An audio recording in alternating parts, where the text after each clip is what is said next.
한자 사자성어 가운데에 이런 말이 있습니다.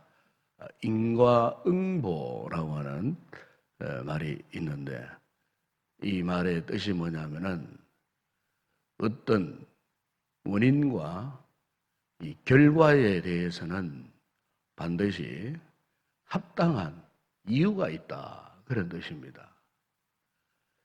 우리가 이제 믿음 생활을 이렇게 하면서 어떤 문제가 생겼을 때에 그것이 그냥 우연히 아무런 의미 없는 일들이 없습니다.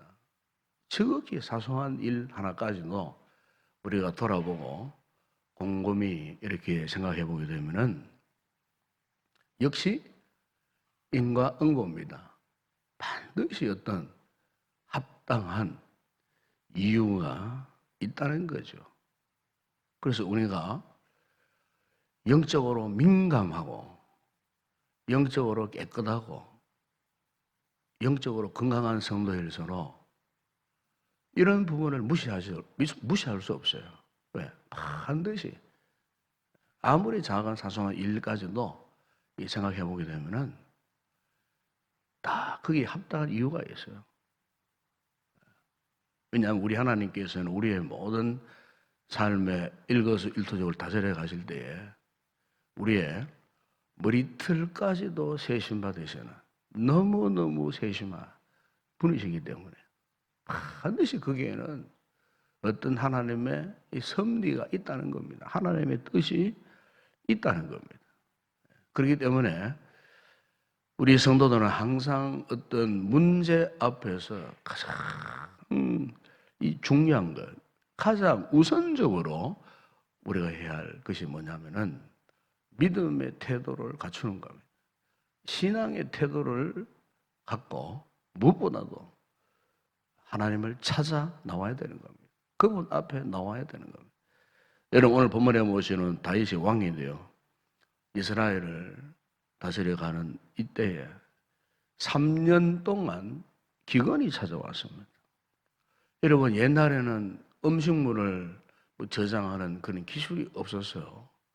그 해에 농사를 했으면 그 해에 그 모든 참 식물들을 먹고 또 그 다음에 또 씨를 뿌리고 그 해에 나는 이런 음식을 취하는 그런 시대였어요. 그런데 지금 이 다윗 시대에 3년 동안 이렇게 기근이 들었다고 하는 말은 이것은 최악의 상태를 말합니다. 요즘에도 한 3년 동안 기근 들어보세요. 최악의 상태에 빠져들어가는 거예요. 그러니까 이 다윗 시대, 옛날 고대 시대 때 아무런 이런 저장 기술이 없는 이런 그런 시대에 3년 동안 기근이 들어가지고 곡식을 거둘 수 없는 그런 처지가 되었다고 한번 생각해 보세요. 얼마나 국가적으로 위기가 아니었는가. 그런데 이런 엄청난 이 대재앙 앞에서 이 다윗의 취한 태도가 뭐냐? 오늘 보면 1절에서 이렇게 말씀합니다. 다윗의 시대의 해를 거듭하여 3년 기근이 있으므로 그 본문에 보면 다윗이 여호와 앞에 간구하며 그랬습니다. 여호와 앞에 무슨 말입니까? 다윗은 다른 거 생각하지 않았어요. 가장 우선적으로 자신에게 국가적으로 큰 위기가 이 당면했을 때에 그는 하나님 앞에 제일 먼저 나왔다는 겁니다. 하나님 앞에 자신의 처한 그 문제를 가지고 나왔다는 거예요. 우리가 믿음 생활할 때에 제일 안 좋은 태도가 뭐냐면은 어떤 문제를 만났을 때에 자꾸 자기 합리화에 빠집니다. 자기 합리화, 자기 핑계, 아니면 누구를 탓하거나 누구를 원망하거나. 그 문제는 자기 문제인데 그 문제, 자기 문제를 가지고 자꾸 핑계를 하고 누구를 탓하는 거예요. 원망하는 거예요. 불평하는 거예요. 이게 가장 안 좋은 태도예요. 이것은 하나님이 기뻐하시는 모습이 결코 아니에요. 어떤 사소한 문제가 있더라도 이 문제는 내 탓입니다. 내 때문에 이 문제가 일어났습니다. 자기를 인정해야 돼요. 자신을 인정해야 돼요. 자신을 인정한 사람은 그 문제를 그냥 원망 불평하는 자 있지 않습니다. 그 문제를 가지고 하나님 앞에 나올 수밖에 없어요. 하나님 앞에 그 문제의 붓다리를 클러놓고 하나님 앞에 애절하게 하나님 앞에 기도할 수밖에 없어요. 네. 바로 다윗이 이런 자세를 갖고 있었어요. 그랬을 때 보세요. 하나님이 즉각적으로 그 재앙의 원인, 그 문제의 원인을 말씀하셨는데 그 문제가 어느 때의 문제인가? 이미 여호수아가 가나안을 정복하는 그 시대에 지금으로부터 약 400~500년 전 이야기예요. 400년 전 어떤 일이 있었습니까? 여호수아가 이 가나안 땅을 이 정복했을 때에 그가 실수해가지고 비록 실수했어요. 이방 민족, 오늘 본문에 보면 아모리 민족 가운데 이 기브아 이 족속과 맺지 말아야 할 언약을 맺었어요. 물론 이 기브아 사람들이 정략적으로 변상을 해가지고 그 당시 여호수아를 속였지만은 속임을 당했지만은 여호수아가 그들과 다른 족속을 쳐서 멸할 때에 너희들 족속만큼은 살려주겠다 맹약을 했어요. 그 맹약을 했는데 사울 시대에 그 맹약을 무시해버리고 이 기브아 이 족속 사람들을 다 죽여버린 거예요. 그 위기 속에서 깎아서려 살아남은 이 기브아 사람들이 바로 오늘 본문에 이 다윗을 만나는 거예요. 알고 보니까 바로 그 사울이 범했던 그 하나님과의 맺었던 언약을 파괴해버린 그 죄 때문에요. 하나님께서 바로 다윗이래요. 사실 다윗은 아무런 상관이 없는 거예요. 그렇지 않습니까, 여러분? 다윗이 무슨 기브온 사람을 죽인 것도 아니고 언약을 다윗이 먼저 약속을 파괴한 것도 아니고 이미 그 이전에 사울 왕이 그렇게 했음에도 불구하고 그 죄의 그 결과가요, 보응이 다윗에게까지 온 거예요. 얼마나 억울하겠어요. 그러나 다윗이 어떻게 했습니까? 마치 그 문제가, 그 죄가 자기가 저지른 죄처럼, 자기가 저지른 문제처럼 자신이 그 문제를 끌어안고 그가 하나님 앞에 나아간 거예요. 여러분, 이거 얼마나 아름다운 믿음의 태도인지 몰라요? 오늘 저와 여러분도 마찬가지입니다. 근데 문제가 생겼을 때에 자기 변명하지 마세요. 남의 탓도 하지 마세요. 바로 자기 탓이에요. 내 때문에 그런 거예요. 내가 잘나서 잘했는데 뭐 그런 문제가 생기는 거 아니에요. 곰곰이 생각해보면요, 지극히 작은 문제라도 바로 그 문제 때문에요. 내가 하나님 앞에 올바르지 못했기 때문에요. 내가 제대로 하나님 앞에 믿음으로 반응하지 못한 거예요. 믿음으로 살지 못한 거예요. 그 문제 때문이라 그 말이에요. 그걸 아셔야 돼요. 여러분, 우리가 삶을 살다가 때로는 해결되지 않는 이런 문제들이 있을 때에 바로 그 순간에 가장 중요한 태도는 우선적으로 하나님 앞에 나아가는 거예요. 꼭 그렇게 되는 성도들 되기를 주의 이름으로 축원합니다. 이런 믿음의 태도를 꼭 가지셔야 돼요. 오늘 본문에 다윗이 이 믿음의 태도를 가지고 어떻게 했어요? 하나님 앞에 나가서 기도했어요. 기도할 때 하나님이 그 답을 주시는 거예요. 여러분, 야고보서 5장 지난절에 보시면 너희 중에 고난당하는 자가 있느냐? 그는 기도할 것이요. 그래서 고난당할 때 우리가 다른 거 뭐 자꾸 잡다한 생각하지 마세요. 가장 중요한 것은 하나님 앞에 나아가는 거예요. 그분을 찾는 거예요. 기도한다는 말이 무슨 말입니까? 그분을 만날 때고 찾는다는 것 아니겠습니까? 그분 앞에 나간다는 것 아니겠습니까, 여러분? 그분 앞에 두 손 든다는 것 아니겠습니까? 이 기도하는 거예요. 그런데 우리는 하나님 앞에 나가지를 못해요. 분명히 문제가 있음에도 불구하고 그분을 찾지 않아요. 왜 그럴까요? 잘못된 고집 때문에요. 자기 자존심 때문에요.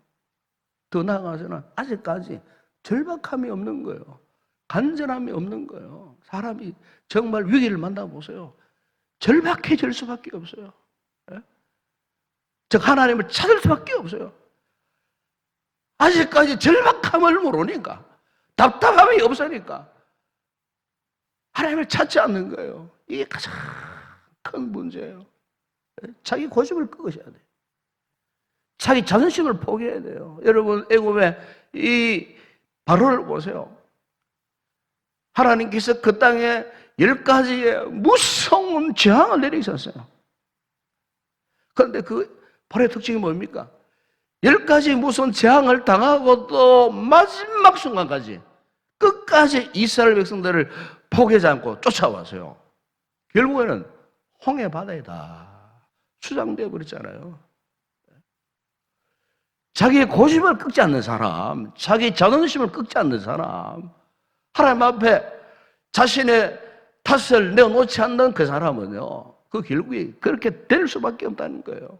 여러분, 다윗이 3년 동안 이 기근을 당했다는 이 말씀 앞에 이런 생각을 해볼 수가 있어요.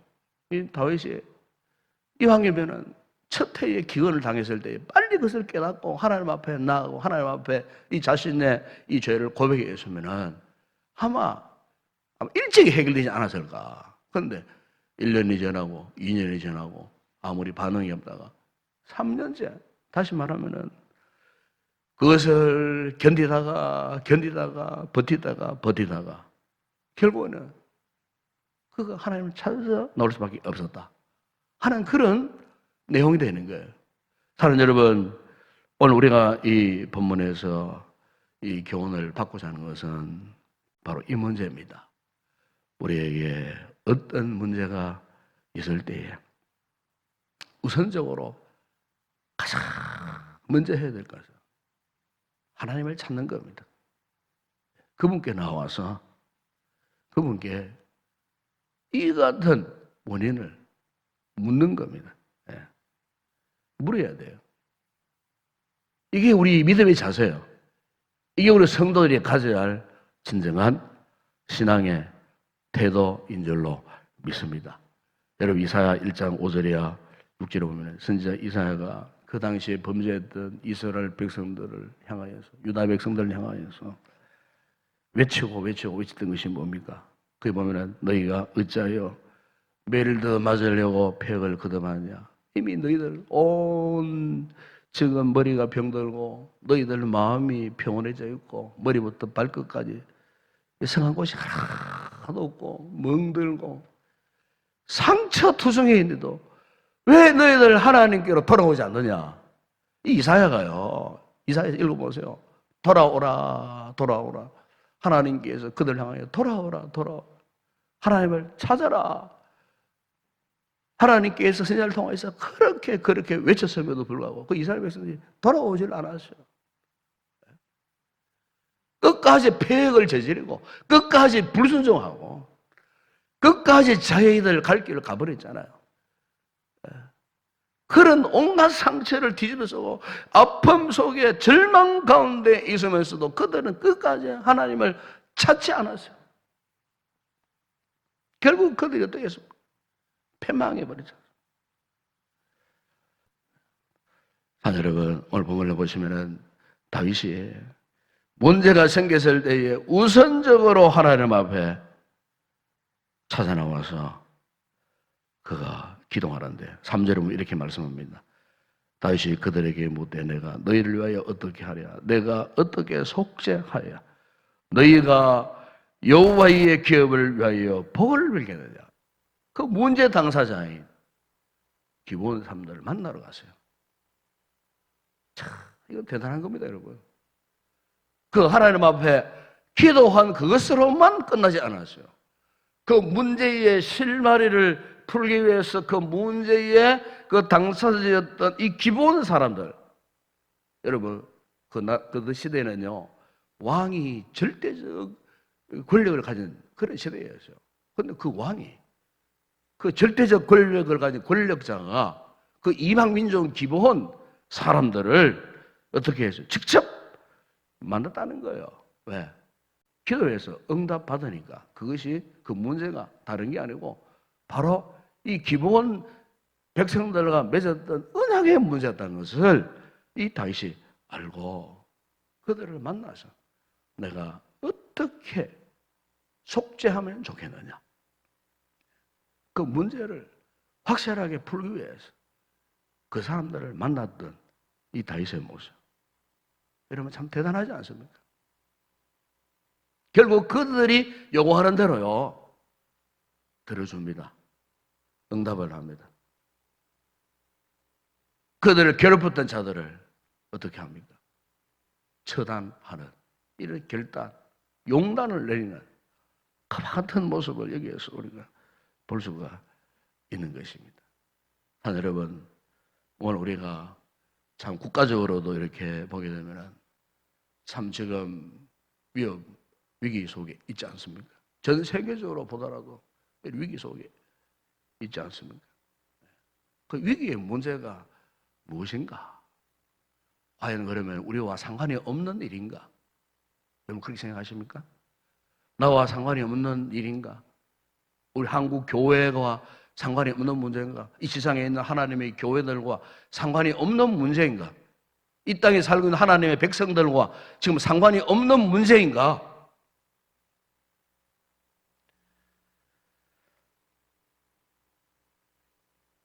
우리가 영적으로 껴있는 자들이라면 이 문제는 우리 탓입니다. 내 탓입니다.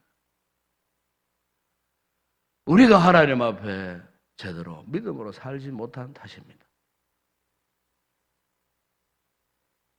우리가 사실 하나님 앞에 이러한 고백이 나와야 합니다. 그래야 오늘 우리가 당면한 문제가 쉬이 해결되는 겁니다. 이게 바로 성경적입니다. 오늘 이 새벽에 우리가 다윗처럼 이 같은 믿음의 태도를 꼭 갖게 되는 성도들이 되기를 바랍니다. 여러분의 개인적인 문제도 마찬가지예요. 가정적인 문제도 마찬가지예요. 우리 건강의 문제도 마찬가지예요.